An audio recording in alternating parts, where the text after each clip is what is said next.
હમીરપુરા ગામે આઈએસ વિપુલભાઈ ચૌધરીના યશોત્સવની ભવ્ય ઉજવણી. શંકરભાઈ ચૌધરી અને લવિંગજી સોલંકીની ઉપસ્થિતિ. પાટણ જિલ્લાના સાંતલપુર તાલુકાના હમીરપુરા ગામ ખાતે ગૌરવ વિપુલભાઈ કરમણભાઈ ચૌધરી યુપીએસસી 2025માં રેન્ક 115 મેળવી આઈએસ બનતા તેમના સ્મરણાર્થે સન્માનાર્થે ભવ્ય યશોત્સવ કાર્યક્રમનું આયોજન કરવામાં આવ્યું હતું. સમગ્ર ગામમાં આનંદ અને ગૌરવનો માહોલ જોવા મળ્યો હતો. આ કાર્યક્રમ ગુજરાત વિધાનસભાના અધ્યક્ષ બનાસ ડેરીના ચેરમેન શંકરભાઈ ચૌધરીના અધ્યક્ષસ્થાને યોજાયો, જ્યારે મુખ્ય મહેમાન તરીકે રાધનપુર વિધાનસભા ધારાસભ્ય લવિંગજી સોલંકી હાજર રહ્યા. ઉપરાંત અન્ય આગેવાનો મહાનુભાવો પણ મોટી સંખ્યામાં ઉપસ્થિત રહ્યા હતા. કાર્યક્રમ દરમિયાન વિપુલભાઈ ચૌધરીનું ભવ્ય સન્માન કરવામાં આવ્યું હતું અને તેમની સફળતાને ગામ માટે ગૌરવની ક્ષણ ગણાવી અભિનંદન પાઠવાયા હતા. સાથે સાથે વૃક્ષારોપણ કાર્યક્રમનું આયોજન કરવામાં આવ્યું હતું, જેમાં પર્યાવરણ પ્રત્યે જાગૃતિનો સંદેશ આપવામાં આવ્યો હતો. આ ઉપરાંત વ્યસન મુક્તિ અંગે સંવાદ યોજાયો હતો, જેમાં યુવાનોને સારા માર્ગ આગળ વધવા માટે સમાજમાં સકારાત્મક બદલાવ લાવવા માટે પ્રેરણા આપવામાં આવી. સમગ્ર કાર્યક્રમ હમીરપુરા ગ્રામજનોના સહકારથી સફળતાપૂર્વક યોજાયો. ગામમાં ઉત્સાહ તથા ગૌરવનો માહોલ સર્જાયો. આ પ્રસંગે ગામની લાઇબ્રેરીની અંદર પુસ્તક વિતરણ કાર્યક્રમ યોજાયો. આ પ્રસંગે ગામની અંદર આવેલ ઐતિહાસિક પૌરાણિક કાશી વિશ્વનાથ મહાદેવ મંદિર ખાતે વિધાનસભા અધ્યક્ષ શંકરભાઈ દર્શન કરી ધન્યતા અનુભવી હતી. પાટણ જિલ્લાના હમીરપુર ગામના સામાન્ય ખેડૂત પુત્ર ગામની પ્રાથમિક શાળાના ખરાબ પરિસ્થિતિની અંદર પણ અભ્યાસ કરી અને આગળ વધેલા આજે આઈએસ બનતા સમગ્ર ગામની અંદર ખુશીની લહેર જોવા મળી હતી. તે અંતર્ગત ભવ્ય કાર્યક્રમ યોજાયો હતો. અહેવાલ જયંતિભાઈ ઠક્કર, ન્યૂઝ 16 ગુજરાત. આવકારું છું સાથે આપણા ધારાસભ્ય શ્રી લવિંગજી ઠાકોર સાહેબ,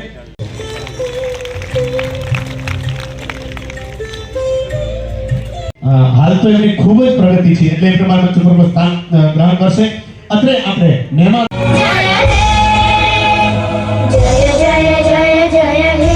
પિતા માટે આનાથી વધુ ખુશીની વાત શું હોઈ શકે, જ્યારે પોતાના બાળકના કારણે પિતાની ચૌધરી દેશીબા ઝડપથી મંચ તરફ આવશે. સાહેબ લેવા પણ આપણને ખબર છે કેટલાક સંતો એવા થઈ ગયા કે જેને આપણે ઘડીકમાં જેલમાં મૂકી દીધા.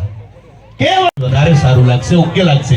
એટલે સાહેબ પણ ઝડપથી અહીં આવી શકે મંચ પર. એટલે અવ્યવસ્થા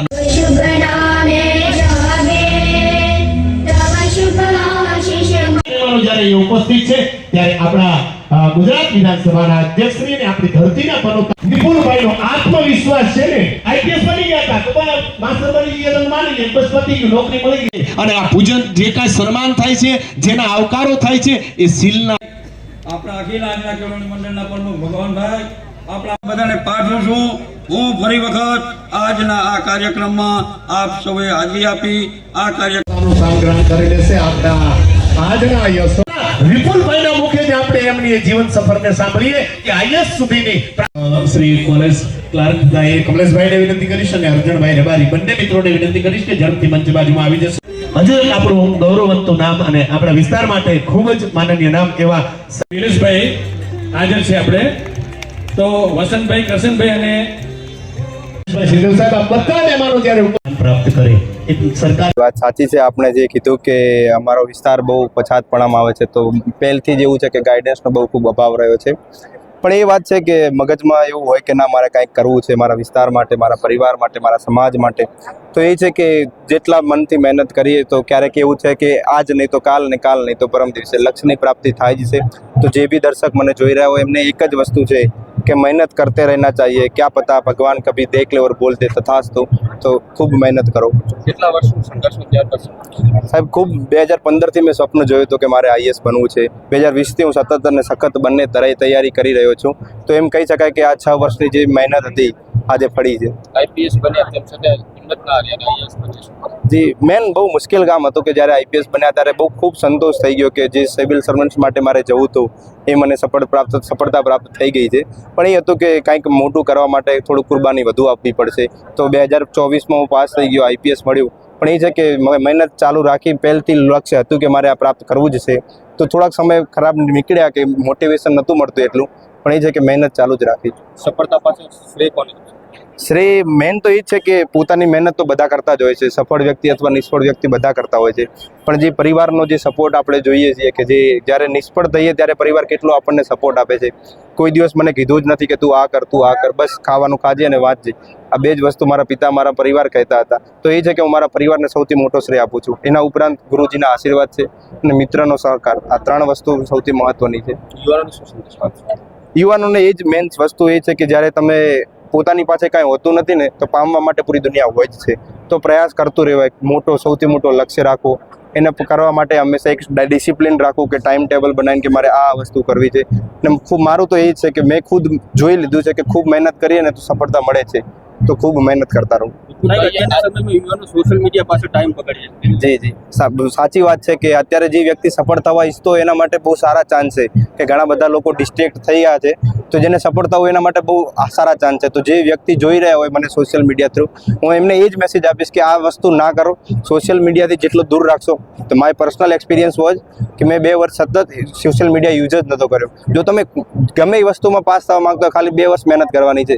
2 વર્ષ થોડા તો સોશિયલ મીડિયાથી દૂર રહો, જેટલા સોશિયલ મીડિયાથી દૂર એટલા સફળતાથી નજીક. આ છે યુપીએસસી કેમ પસંદ કર્યું? કયો મુખ્ય હેતુ? જી, મારું એ હતું કે જીવનમાં કોઈ પણ વસ્તુ કરે સૌથી મોટી કરવી. તો પહેલા ઉદ્દેશ્ય એવું હતું કે મામલતદાર બનવું છે, પણ એ મામલતદાર પાસે ખાલી તાલુકા માટેનો જ પાવર હોય છે, જ્યારે ડિસ્ટ્રિક્ટ કલેક્ટર હોય ને તો પૂરા ડિસ્ટ્રિક્ટનો હોય છે. તો મને એવું લાગ્યું કે જો આઈએસ બનીશ તો મને મોટું પ્લેટફોર્મ મળશે. જો મોટું પ્લેટફોર્મ મળશે તો હું ઘણા બધા લોકોની મદદ કરી શકીશ.